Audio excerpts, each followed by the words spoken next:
And the first deal that I found that I kind of analyzed with him and everything, I think I bought that. It was on MLS. I think I bought it for 40 grand, put 40,000 bucks into it. And I think 10-week renovation or something, and sold it for 160, 162 or something. Welcome back to another episode of Intrepidus Podcast with your hosts, Dan and Anthony, episode number 49 with our good friend Drew from Revamp 365. Welcome, Drew.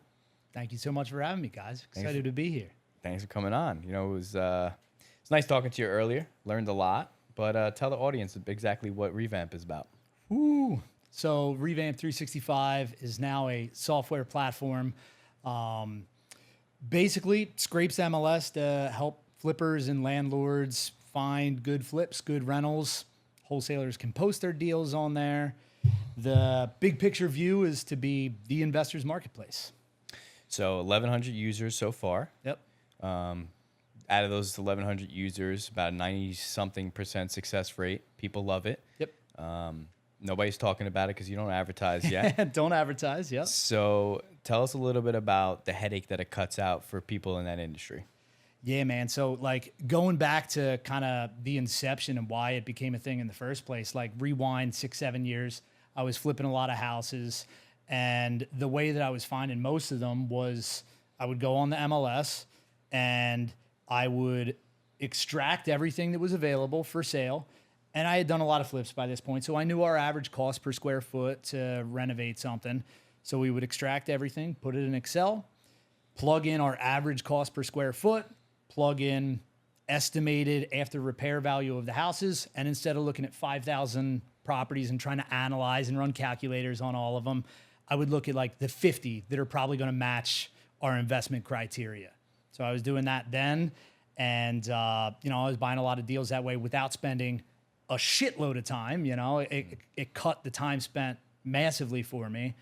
And now the software does basically the same version as that, but automated, and anybody else can use it as well. So let's go back to like, how old are you now? 35. Let's go back to, I don't know, right out of high school. I don't know if you went to college. You're obviously an entrepreneur today. Does entrepreneurial run through your family? How did it start? Not only you in the real estate space, but you also have a podcast.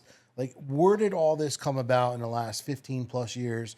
And, did you see this coming in the last 15 plus years? And how did it start, like, with your background, or how were you introduced to it? So high school, I never even graduated high school. Perfect. I was forcefully removed my senior year for truancy issues or whatever. But after that, man, I kind of just started working. I went right to a factory in Lansdowne building race clutches for like Top Fuel NHRA dragsters and stuff. And my dad was a contractor, so I was around construction like from a young age and everything. But I got that first job and kind of, stayed there for a couple years and kind of progressed through the ranks. And I ended up being like a quality control manager. And really what fueled me to start my entrepreneurial journey was knocking up my girlfriend when she was 20, Knocking up. That's a Philly term. I kind of had a lot of things going against me, right? Like didn't graduate high school. Now I got my girlfriend pregnant, and we'd only been dating for whatever, a year or two at that point. Like, we're not married or anything, right? So I just knew that I wanted more for my family, right? Like, I didn't want to be a statistic. I didn't want to be a fucking deadbeat father that doesn't have the ability to provide for his eventually wife and kid, So that kind of propelled me to start. I think that was when I read the first book of my life, man. I never read a book until What was that first book? Baby names? Dude, it was probably Rich Dad Poor Dad, to be honest. Rich Dad Poor Dad. It was probably Rich Dad Poor Dad.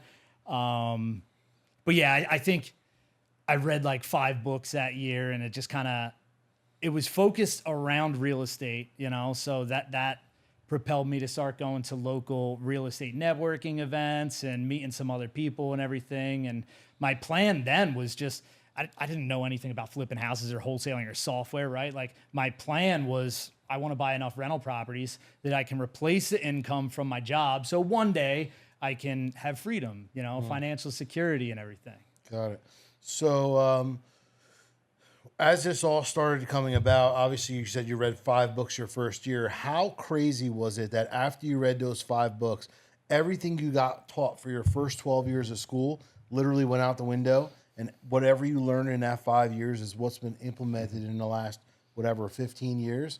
And imagine you didn't read that book or those books. Where would you be today? Yeah, man. I don't know. I know for sure I wouldn't be doing the things that I'm doing, right? Because it unlocked a whole new world of possibilities to me, right? I didn't know that, this life exists. I wasn't an abundant person, right? Let's talk about your first deal, because I can imagine I'm not really in real estate, right? Looking now, we discussed about a little bit earlier, your platform's gonna help me blow up, but when you're reading all these books, you're trying to figure out what is my next move? How do I enter this industry? Yep. There's a lot of questions, right? Oh, yeah. And you don't know when you're going to get your first yes. Tell us about, how you found your first deal. If anyone helped you get through a mentor, a coach, a book. Yep. And, how it led you to make your second deal. Absolutely. So when I started going to those local networking events, the group that I joined was called Delco Property Investors. And there I met a guy that ended up mentoring me. And it was scary as shit, right? It's like this guy wanted $5,000. And at the time, I'm probably 21, 22 years old. And I'd read a bunch of books. And in my cocky mind, I'm like, I fucking already know everything that there is to know, But I also knew that the way that I am, like having somebody that's going to hold me accountable and everything, I knew that would make a world of a difference for me. So this guy wanted $5,000. I didn't really have $5,000. I pulled a home equity line of credit on my house to be able to pay for him. And I think I bought an engagement ring at the same time. So multiple things happening, right? And An asset and a liability. Yeah, touche. It turned out to be one of the best assets in my life, though. But yeah, man. So again, my plan going into that was I wanted to buy a rental property. So I got this mentor. I'm meeting with him weekly, and we're kind of just like looking for deals together. He's helping me, showing me the ropes and everything. And the first deal that I found that I kind of analyzed with him and everything, it didn't really make sense as a rental, but the numbers looked pretty good as a flip. So it looked good on paper, and decided to pull the trigger on that. So I think I bought that. It was on MLS. I think I bought it for $40,000, put $40,000 into it. And I think 10-week renovation or something, and sold it for 160, 162 or something. So yeah, after that I had the bug, and flipping was now You made more money in 10 weeks than most people make a year. Yep. It was more than I made in a year. By Who far. was, if you want to mention, who was that first mentor? What was his name? Bill Becker. Okay. He was a Jersey guy. He passed Still away maybe 2 years ago. Is he still in the game? So he was someone who mentored a lot of people in real estate? Yeah. Yep. Cool. Yep. Older guy, awesome guy, real sharp, knew his stuff. And he knew how to, keep me accountable and everything. You got to do a podcast, I think, or if you ever write a book, you need to attribute, your beginning days to him. I think it would be huge. Hell yeah. My first mentor, in the book I'm going to give you today, my chapter talks about my first mentor and what he did. And I think it's important for us to give back for the people who helped us not give up, and the people who helped us, see our potential, because oftentimes in life, it's not the people in our life, it's not our blood, it's people outside of the walls of where we always spend our time that believe in us the most and show us the most possibility, because I believe like our family has almost like a rev limiter. Like they've hit 8,000 RPM. Like they only think 8,000 RPM is the max. Like you can't go to 10,000 RPM. No shift. And when you start spending time with people who see your drive, I mean, you got fucking energy, bro. And if you've had this energy since you're 17, 18 years old, I mean, anyone will believe in you. You're like fucking, you're like a fucking crack. But at the end of the day, like that's good. And I think that's what entrepreneurs need to have. And that's the way I work. I'm like, 10,000 miles per hour. And, once my rev limiter goes max, I will run out of fuel before I blow my engine. You know what I mean? But understanding that and being able to be mentored by somebody like that, now today, you're mentoring other people and you're showing people and you've been able to teach people and you've got things in the works where like you didn't even know where you were going, but how you were helped, you're now helping other people. Now, how does that feel when you know that somebody comes up to you and says, hey, Drew, you know, I really want to do this. And you're like, oh, I believe in this guy. I know. And now they start creating action. Like, that's a totally different feeling. Yep. Fully agree. And that's the thing. That's why it's so fulfilling with the software and everything, because we were talking about this before, right? Like, I just feel the impact that I can make with that is so much greater than what I was doing years ago with just doing fix and flips and buying rentals and wholesaling houses and everything. And don't get me wrong, I made lots of money doing those things, but I feel the impact that I can make is so much greater in what I'm doing with the software. Touching more people. Yeah. So, and at a deeper level. Yeah. I was on your podcast, and, you know, we talked about a lot of stuff on your podcast. But one thing I want you to talk about, which I think is important, is pre-COVID, you got an office, you built this office out, you had all these employees, and all of a sudden the world shuts down, and you had this big dream of where you were going, and you were taking all these people with you. Your bus was full. Yep. COVID door opens. You had to literally stop at the bus stop, open the door, and say, get out. Talk about that, because I know that didn't feel good. Yeah.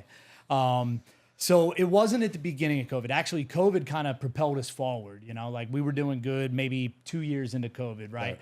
So I was renting an office for a couple years. I had that office for 5 years or something. And yeah, I was kind of scaling up. And I was watching. So here's what didn't make sense to me, right? Like, I'm in a mastermind group at the time with a bunch of other guys around the country that are way bigger and better operators than me. You know, these guys are doing 10x the revenue that I'm doing and everything. And so I guess this is around late 2021, early 2022, right? And I am starting to see like a lot of guys downsizing, going out of business, laying people off, just scaling back, right? And at that same time, I was having the best growth that I had ever had. You know, it's like I went from 4 sales reps up to like 12, and I was buying our office at that time and everything. And basically like the chain of events, once we got into the new office, just kind of everything went wrong at the same time. I had a bunch of renovations that were all massively over budget, over time and everything. The office building that we were moving into, I bought it around April, and it should have only been like a 8-10 week renovation before I could get my company up in there and, you know, operational. And turns out the township didn't end up giving us our permits until December. Oh. So now we need to be out of our previous office by January 1st. So now my entire sales team that, you know, I just massively recruited people and everything, and everybody's in-house, right? Like, we've always been in-house. Now January 1st comes around, everybody's working remote. I'm going balls to the wall to try to get the renovation done so I can get my whole team back in the office and everything, because sales plummeted as soon as everybody went work from home and everything. So yeah, it was a good time. So I didn't end up getting my sales team back in the office until around March or April or so. Wow. But those 3-4 months, man, like sales, you know, dropped off a cliff. So talking about everyone was working remote, and I think this is huge. And like, I have people who, you know, have wanted to work for me in the past, and you know, they want to work remote. And I go, listen, you're just not as effective at home as you are in the office. And you just kind of talked about it. Like, all these people went remote because they were forced to, and the sales went down. Why? Because they're not in that environment where, you know, people are driving, people are, you know, in that rush mode, and they're home. They can sit on their couch, they can drink their coffee, they can answer the door for the Amazon guy, they can let their kids on and off the bus. So it's like your momentum goes like this because they're not grinding, you know, 8 hours a day. They're just kind of staying busy.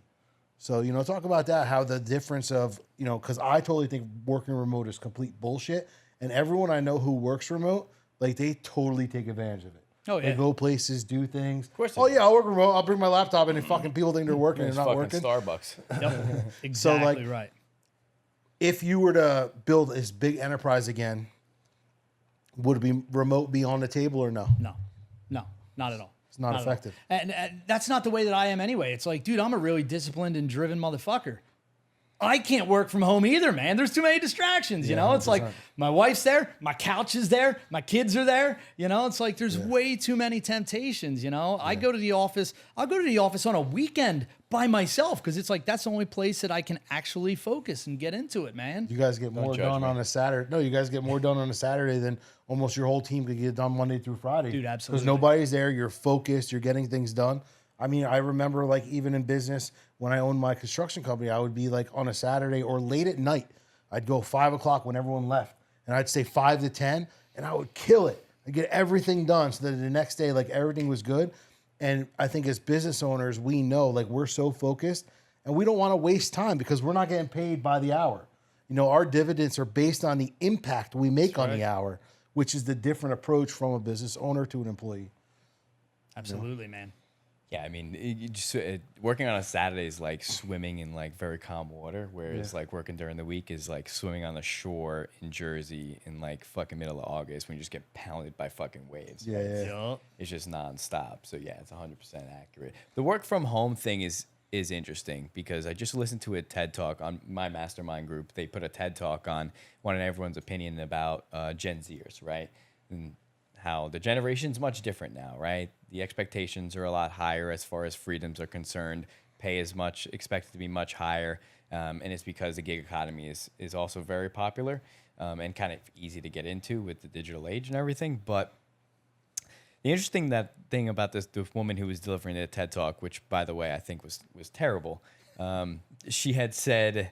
That's why most don't go anywhere. That you have to be a good leader, which I agree with, of course. But you know how to deal with Gen Zers specifically. She says, okay, do all these things and be a good leader. Let people make sure people feel safe. And then the third thing, which I absolutely can't agree with, was be flexible.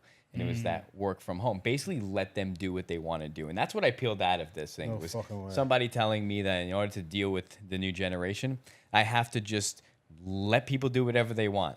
So a hope and a prayer is that what this has come down to today? But as far as working from home is concerned, where everyone wants to work from home now, the statistics don't lie. Where they say if you work next to a high performer, you are guaranteed to work 10 to 30% harder than you would if you sat next to a low performer. Same thing goes to the gym, right? You actually lift 30% heavier at the gym because you're surrounded by people that are actually trying to lift and potentially outlift you, right? At least that's how I treat him. Like, fuck, I better lift heavier than this guy. He's smaller than me. Like, it better not happen. And you see this little guy, he's fucking squatting 450. You're like, fuck, damn, I gotta step my game up. Yep. Motivates you. But that's interesting that you just absolutely plummeted. Usually you see a drop off, right? But Because it wasn't just that they were going work from home to take accountability, man. It's also that I wasn't steering the fucking ship. Okay. You know, it's like I'm balls deep putting out 8 other fires everywhere else and everything. So we went from in person, me being there, talking to everybody, you know, coaching every day, really steering the ship to, you know, kind of not for a couple months.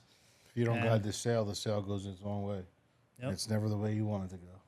Yeah, I mean, unless you got the right players on the team, right? Unless you got self-driven people that are like you, but it's difficult to find, right? Yep. It's difficult to find people that want the same thing, share the same vision. So if you were to do anything differently during that time, what would it be except for plan your permits better?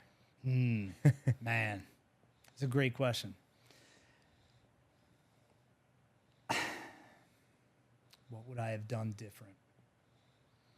It's easy to say because, you know, it's like now I have the hindsight to say that, yeah, if I'm not able to actually be the leader that my team needs to be and everything, it's like, yeah, I probably just would have not even bought the building at that time and everything because we were crushing it where we were. I didn't need to go and do that. You know, it's like it wasn't really a gain. It was probably like, honestly, mostly my ego. Like, I want to own my building. You know, I'm a real estate guy and I've been renting a fucking office space for 6 years. I spent $200,000 in rent. Like, it'd be a lot cooler if that was going into, you know, an asset that I was putting in my pocket. So it wasn't really necessary. I think it's important to follow up with this question though, that for the viewers, especially, I don't think you would want to change anything. No, I agree. Because that has been able to help you grow to the person you are today. And it was a learning experience. And I think maybe if you could touch on it, or I will, whatever, or Anthony can, most people don't realize that success comes from failure. And that was a failure part in your business where you felt like everything was falling apart. And when an entrepreneur feels like everything is falling apart, that's almost the recipe for everything to come together. Because you got to get rid of the bad to bring in the good. So, you know, I heard this analogy the other day was like, you know, if you take like a bucket of water and then you take a river and you take a little bit of water out of the bucket, right? The bucket goes down. But if you take a little bit of water out of the river refills up, right? So business is the same way. We continue to take things out of our business as an entrepreneur who makes it, right? So I believe there's an entrepreneur and there's the wantrepreneur, right? So the wantrepreneur has the bucket. Oh my God, listen, I have a little bit less water than I had yesterday. Oh my God, I have a little bit less water than I had yesterday, because they focus on the missing water. When an entrepreneur focuses on the river, okay, some of the water has went away, but the water is replenishing because that wasn't good water. Now I'm replenishing it with good water, which allows my river to continue to flow. So being in a position where bad things happen, you learn from it, and now look at your business today. You grew through it. Yep. But how many people during COVID or through that COVID time epically failed, blamed COVID because of their business? My favorite. Now today they have a job and they're no longer an entrepreneur because they couldn't go through the growth. And that's what sets you up. I believe God's got a little game out there, like, how bad do you really want it? And I'm going to put all this pressure on you. And if you can't deal with the pressure of a little bit of boiling water, you're never going to go out there and make a fire. You know what I'm saying? It's just the way it is. Yep. I fully agree, man. And it's like, I say all the time that I'm grateful for all the shit that has happened to me too, man. It's like, had some really uncomfortable times, as not just everybody in an entrepreneurial like mindset or business owner, but like everybody deals with tough shit. Yes. It's like, but what are you going to do with it? Yeah. What are you going to do with it? I think we, as entrepreneurs and as business owners, I think one thing we have to look at is we fail more than we succeed, number one, but life is full of lessons and life is hard. The employee doesn't like hard, they like comfortable. But our life for the rest of our life is going to be hard, especially if we're trying to be our best and do our best. We go through shit every single day. He was thinking about something on the way here. You were thinking about something on the way here. I was dealing with something before we got on this podcast, and we all deal with shit, but it's all about our comeback. So whatever's going on in the world right now and in my world, I know that, hey, I have to be present here. I have to do what I have to do. And this is my calling for right now in my time that I need to deliver. When everyone else couldn't deal with the outside noise of what's going on, they're taking that through their whole day. If they were doing a podcast, they would let that be disturbing to them, and they wouldn't be able to deliver because they don't know how to separate the two. Listen, you're going to have a hot hand and you're going to have a cold hand. It's just the way it goes.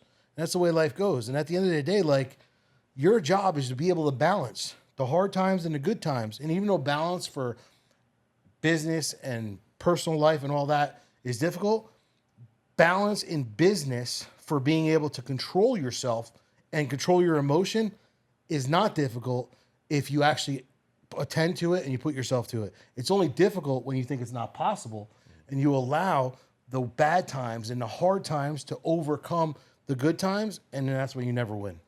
That's why I think we've talked about this before. Stress is just a muscle that you flex. Yeah. And as entrepreneurs, business owners, or just fucking hungry ass go-getters, right? You just flex that muscle constantly. And that's why we tie it back to sports all the time. Like, that's physical and mental stress that you are getting beat to a bike. And quite honestly, you don't have a choice. If you want to make the team, you have to continue to go to practice at 4 a.m. and do 2-a-days and run 6 miles and don't be late or you're going to do 500 push-ups in front of everybody. Like, that's the requirement of getting on the team. It's the same thing that we deal with every day. You said it just before. You said, oh, well, these things that happen to us, you're in control of how you feel about them or how you act, or how you respond to them. Same thing the other day. Someone crashed a truck, right? Crashed into an Amazon truck. Completely our fault. There's no reason that should have happened. $12,000 worth of damage. 3 days before that, someone dropped something off the roof, hit a car. Another $5,000 worth of damage. And the manager whose team that had the issue came to me and he's like, I'm afraid to tell you this. And he tells me, and I'm just like, okay, well, what are we going to do about it? And he told me, and it's like, okay, great. He's like, why are you not mad? I said, well, because we've been doing this for 10 years, and this is not the worst that's ever happened to us. That's why. He's like, oh, okay. So, and obviously, as a leader, that allows them to come to you with issues, right? It's like, okay, but back to the stressor part. If I didn't experience that failure or that issue or that travesty, I guess you could say, in business before, then yeah, the first time I would have reacted much differently. That's so right. It's all about how much we flex that muscle. Same thing with. I don't know if you get this sometimes. You have that death stare right now, but I have that same stare that I'm just thinking, yeah, right, same. And I'm just like looking into the backyard, and my girl will be like, "What's wrong with you?" I'm like, nothing. Why? It's like, well, you look like angry. I was like, oh no, I'm just in deep thought. But we have to take this time in order to reflect and make the changes. What she doesn't know is there's 9,000 things that are going on up here. Yep. And the average person is just thinking about, hey, what restaurant are we going to go out to eat this right. weekend? Right? Yep. That's like me, bro. Like no matter what goes on, like I don't care if my daughter's bathroom is a little bit dirty. I don't care if there's a little bit of dust on the floor. I have bigger things to worry about. The cleaning lady or whoever, my daughter can clean it later, whatever. Like that shit doesn't bother me. Like on Friday, I took the day off. I was hanging out with my two sons, and my boys went and got their first fishing boat. So we drive to get this fishing boat, and we're driving it back. We're going to bring it to the marina so the guy can put new spark plugs in it and stuff. And halfway through the trip, the boat stops working. Nice. So the screw that controls the throttle popped out. So things only going in neutral. We don't know what's going on. My kid's like, I'm like, bro, it's all good. You know what I mean? Like it took us 3 hours to tow it where we had to tow it because we only go 7 miles an hour. But at the end of the day, like it is what it is. It's not a big deal. It's all about how you react to things. We still had a great day. We had time. We laughed. It was a moment where the average person would be like, oh my God, I bought this piece of shit. I can't believe it. I got scammed. It was something that was a freak thing that happened that nobody would have known about. And it just happened because of a vibration or whatever. And it's all good. Yep. So what I teach people that I coach is like this. Like when I see entrepreneurs who can't grow, like let's say past $1 million a year, it's because their recovery time is so long, right? So like me, right? I'm older now. So when I work out, I'm not pressing. I'm not doing a full chest and tricep workout. I'm doing full body workouts 5 days a week because I want my body to be able to recover better. I don't want to abuse my body. I want to do the right things. I don't need to be like pumping 5, different things for chest. Like, dude, I'm 43 years old. As long as my body can get... Don't judge me. But you're still young. I did it up until I was 40. But then you start feeling a certain way, and some guys will just keep going until they are 45 and now they're ripping their biceps or ripping their pecs. Like, you have to treat yourself the same way. So people I coach, it's like they get upset for so long. That's why they can't grow, because what happens is like you start like coming up in business and then something happens and you spend so much time dwelling on it, you're back here. Now by the time you've recovered, now you step up again. Bro, that's what happens. You know what I mean? Like when you go up 3 steps, you fall down 3, but you should be able to run up those 3 fast. Absolutely. Because you now know the way. Yep. But the guy's like, poor me, look at me. Why is this happening to me? And when you start working on your recovery time, so people always ask me, like you've asked me before too, like, bro, you don't even get mad. Like, I just got sued for $3 million. My accountant's like, you're okay. I'm like, dude, I don't give a fuck. You know what I mean? At the end of the day, what am I going to do? Whatever's going to happen is going to happen. What can I possibly do? Yep. I need to move on with life. Yep. And working on your recovery time. So if you're upset about something, let's say for a week, you need to figure out how to get that to 1 day. Mm-hmm. And if you're upset about something for a day, you have to figure out how to get that to 1 hour. For me, dude, if something happens, like I'm bent for like 30 seconds, all right, next. Yeah, same. Yep. Because it's just going to happen. It's going to continually happen. And you're going to lose moments of happiness and moments of progress if you dwell on the things that you can't change. Fully agree, man. Fully agree. And it's kind of the life we sign up for, too, because we're professional problem solvers, which means problems are going to come our way, dude. Problem makers. You know? We make the problems that we have to solve, for sure. I know, like people, like I love when people complain to me in business. I go, you want to trade problems? Like I was talking to a guy yesterday. He delivered a truck, and he was talking about like, oh, I lost my 2 best friends in the last like 2 months. Blah blah blah. Like I got no friends. Well, I'm like, bro, like you want to trade problems? Like I'd be okay with no friends. You know what I mean? At the end of the day, like if that was your biggest problem, Yep. I'd be okay trading lives with you. But at the end of the day, like we look at things that are so minor. You didn't lose friends. You just outgrew them. Now it's time for you to get 2 new ones. That's right. You know, and this is what people don't see. So I text him later on. I'm like, bro, keep your head up. He goes, bro, the only way I can go is because if I have my head down, I'm never going to be able to go forward. So he knows the way he's got. He knows the way he's got to think. Yeah. Now you got to take that in the course of action because what people say and what people do, if they don't line up, that's when it's over. Sayonara. It's true. So how do you deal with you know, you got kids at home, you got a wife. You're probably in the office, you know, 12 hours a day, grinding, doing your thing. And when you're home, you're probably working. You know, how do you separate that time and, you know, get your family involved in the life that you're building for them? Dude, so for a long time, and that's why I hate the word balance, right? Like, people are always like, oh, you know, your work-life balance and everything, and just being able to be at everything for your kids, you know? It's like, for a long time, like when I was in grind mode and I was in growth mode and everything, dude, the only balance that I had between work and family, like my wife created it for us. Like she would literally bring the kids to a job site because I would finish working a 10, 12-hour day at the office and then I had to go to a job site or whatever. So we're eating dinner at a job site with the kids, like on a blanket that she brought, you know? And it's like, that was her finding the balance for me. So I'm still with my kids. I can still, you know, be as good of a dad as I can, right? And it's like, that wasn't forever, but that was probably a solid 3 years straight, man, that I worked my ass off. You know? No matter what goes on in your life, I know you deal with this. And we will always deal with it, whether it's from your kids or from your wife or whoever. When you're on vacation and you're always on your phone, like, can't you just get off your phone? I just had it in Mexico. You know, like, and I think sometimes it's like our kids, our significant other, our spouse, whoever it is, they don't fucking realize the difference. You're on your phone scrolling, looking at bullshit. We're on our phone working. Yep. You know, like I am not on my phone like watching 30 reels a day. I'm not on my phone like, you know, just fucking looking at bullshit. If I'm doing something on Instagram, it's like either posting my next 3 posts, which takes me 5 minutes, or responding to some posts or whatever. But I'm not sitting on there and I'm not interacting with garbage. This is how I'm building my business. That's producing, not consuming. So when you try to fight back and be like, oh, well, you're on your phone all the time. Well, I only go on my phone because you go on your phone. Well, my phone is business and your phone isn't business. So you really don't have a justifiable argument here.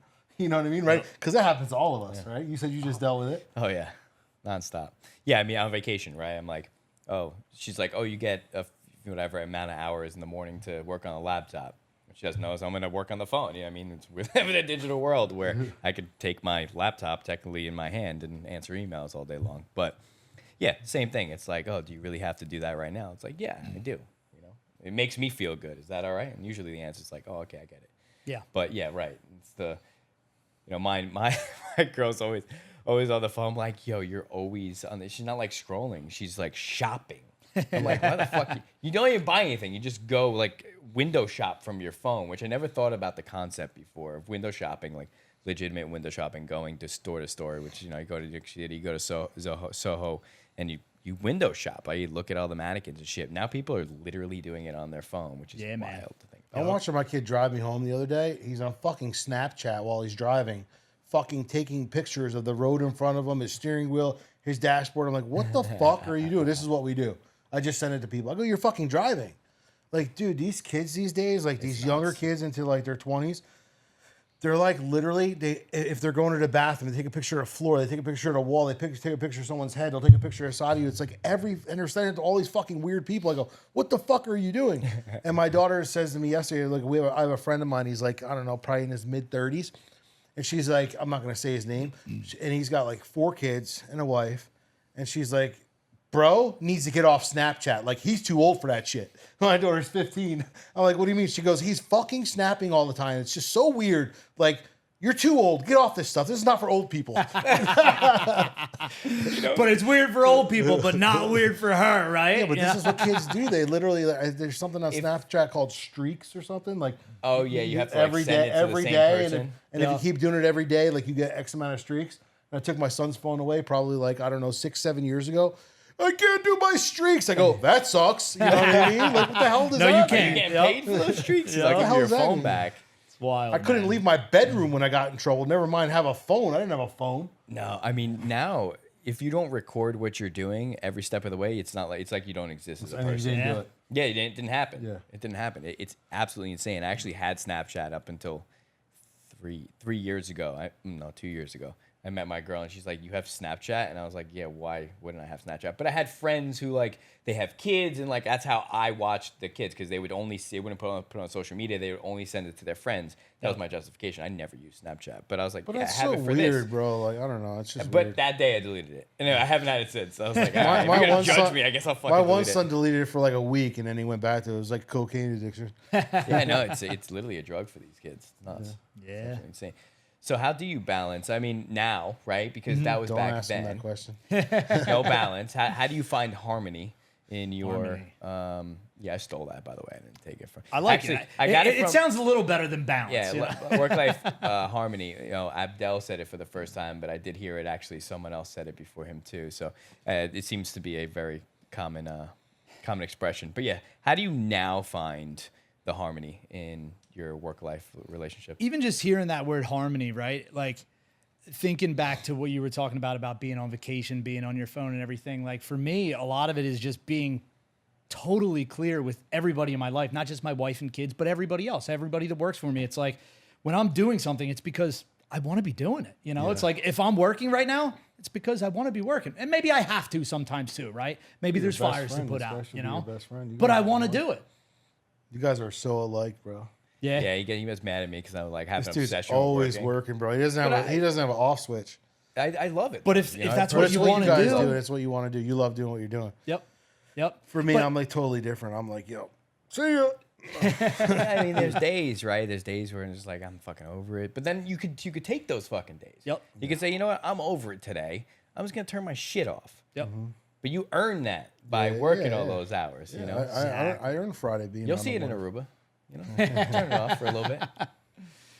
But when yeah, I- I mean, when in I the go on last couple vacation, years, actually, I've done bro. a better job. Like when I am home, you know, it's like I'm really not on my phone. It's like I'm trying to be as present as possible with my Right, being kids and present. everything, and you know, So what exactly? I mean, you've been through a lot, right? And you married that yep. woman Baby that you mama. baby I mama, married yeah, the 21 baby year mama. old. Only knocked up. Yep. 21 knocked up. One kid. No, I have three. You I have three now. Oh, you so put my in some oldest work is since then. 13, 13, 7, and 3. Wow. A Yeah, couple man. more on the way, or what? Man, I didn't think we were even having a third, and here we are. So hopefully no more. But you know, The busier Hopefully- he gets, you know. This guy can't pull out. pull-out game is not strong. Good at Not wholesaling. strong. Terrible at pull-out. Good. So what? Now you got quite a large family. You're doing well. When you put your head on the pillow and you go to sleep, what keeps you up at night? What worries you? What worries me? If I were to rewind 3 years, I would have said like cash flow was a stressor often, you know, years ago. It's like I've kind of outgrown that at this point in my life. Who knows? Maybe I'll experience it again, right? Because I've will. always kind of been all or nothing kind of guy, right? Like once I hit my stride, like I'll dump everything into what I'm doing, you know? But right now it's like what keeps me up at night? Not too much, man. Sleeping pretty damn good. Good for you. But we were talking about it a little bit beforehand. Like I always go back to why am I doing the things that I'm doing? And I think so much of it comes down to just impact. And there is something in me that feels like, you know, it is somewhat of a race because I don't know how long I have on this earth. You guys don't know how long you have, you know? So I want to accomplish what I feel that I'm on this fucking planet to do. And I don't know how long I have, you know? So if anything, it's that. That's what Ed Milet talks about, you know, one more day, power one more. You know, you never know. One more. And his dad became sober, and you know, like when he was younger, and he was bringing him a baseball game, and he said he loved him, and he said, "Dad, how long are you gonna be sober?" He goes, "One more day," because I don't know, like I don't know how long. And you know, then his entire life went one more, and then when his dad was passing away, he was in the hospital, and he goes, "Take me home," and he goes, "I only have one more day," and then he passed away that night. Shit. And then he wrote a book about the power of one more. Like you only know, you know, today. You don't know tomorrow. So what you said is so important. I think so many people add a day of the week and they call it someday. And I always tell people someday is not a day of the week. And procrastination is opportunity's natural assassin. So when you push things off, you may never have that shot again. And too many people think that they need to be prepared because they think that when preparation meets opportunity, that's the only successor. That's not true. If you're prepared for that success, opportunity will exist and will live. But if you have opportunity, preparation is such a small piece of it. You just have to be willing. If you're willing and able, then preparation will almost attach itself. Yep. And you'll become prepared because the opportunity will produce something inside of you that'll make you go after it. So too many people lose out on opportunities or wait another day or never do this in their lifetime. And, you know, I tell people all the time, hey, listen, you're going to die one day. And you don't know when that day is. And when that day is, and you go meet the man upstairs and he says, hey, listen, I laid it all out for you. But you put it off. And all your people that are up there, hey, you know, we had these great plans for you and your family. And all you did was say, you weren't ready. It's too hard. It's not enough. For me, I want to, you know, the day I pass, I want to be like, hey, these are the opportunities that I laid out for you. And you literally blew the fucking lid off of it. That's what I want to do. Yep. And people are always like, bro, you go so hard, you do so much. Like, but for me, I just don't say no. Because I don't know what that yes is, and I don't know what that opportunity is if I did say no. Mm-hmm. I can always exit. I can always not approach, but I always want to entertain because you never know what's on the other side of what you're not doing. Mm-hmm.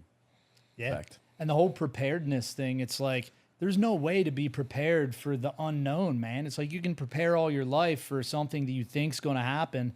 And when it does unfold, it's like you just trained for all the wrong shit anyway. Mm-hmm. You don't know what you need to be prepared for. So that's why I like, you know, I was just thinking about, you ever see like a landscaper or like a guy who does like pavers and stuff, and he's got a full Spanish crew and he's the whitest guy in the world and he has the worst English. Hey, amigo, dos, aquí. Like that's the way he speaks because he doesn't know Spanish, right? Yeah. And the other guy is like, all right, before I hire a couple Spanish guys, I need to learn Spanish. And he sounds like an idiot trying to talk Spanish. Listen, the guys just want the opportunity. Let them take the opportunity. You will learn Spanish. And then after these guys have worked for you for 20 years and you've built an empire, bro, you'll be fluent.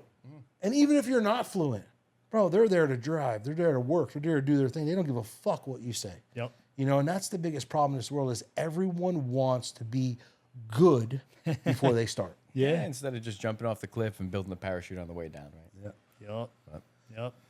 So what's next, Drew? What's where do you see yourself in the next let's say 2 to 5 years? Like what's your goal, game plan? 2 to 5 years. Continue growing the software. You know, we're only in one MLS territory right now, Bright MLS. So we're going to be expanding to other MLSs around the country, looking for strategic partnerships to get all the MLS data there. Onboarding a lot more wholesalers onto the platform to help them sell their deals and really just be able to become the best investor marketplace that exists.